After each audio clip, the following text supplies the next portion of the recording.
Good afternoon, ma'am and sir. We are CSNE student of AMA. I will show you how to install Manila Cafe. Usually used in a internet cafe shop.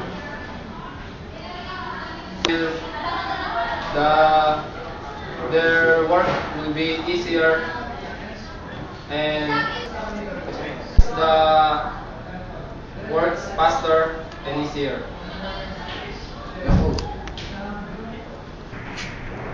Next. The next. Wait till the program installed. The installation is finished. Right, you need to click finish. Then Manila Cafe is installed. I will open Manila Cafe server. Next. And the next has been successfully installed. Then finish. Need to open.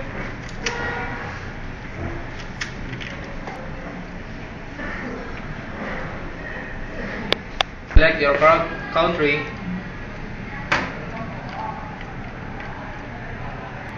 Of course, we are in the Philippines.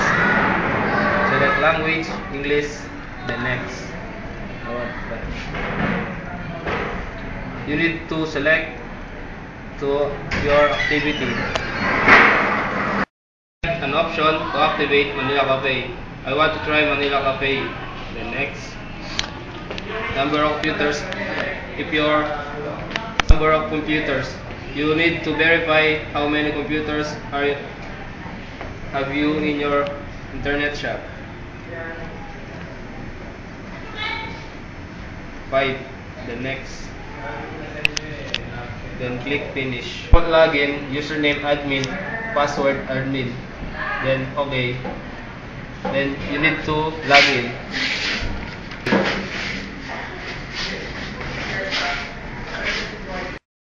Installation of the Manila Cafe server has been finished. Next, we will install the client. I'll show you how to install Manila Cafe's client.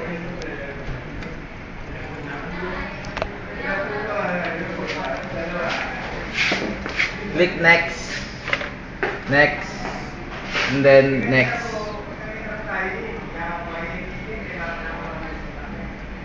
Click OK.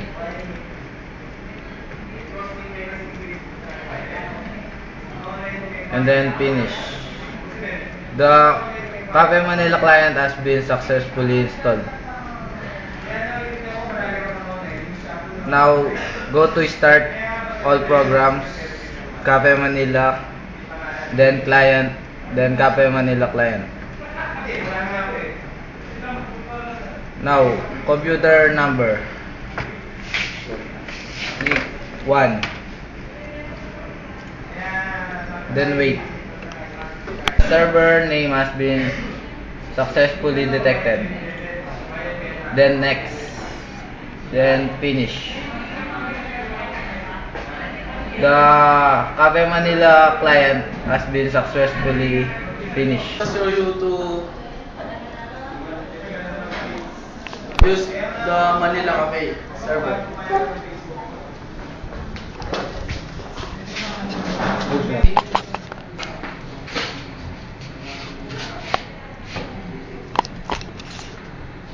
Then login pay later.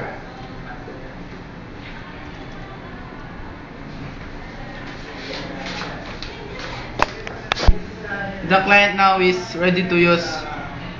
The time is open. I'll show to you to doing a time of Manila Cafe server. Double click, then add time,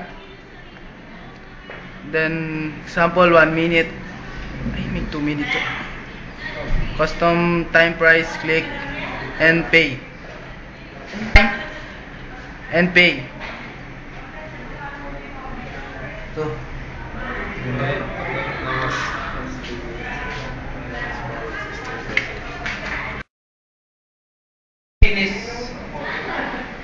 to demo the Manila Cafe server.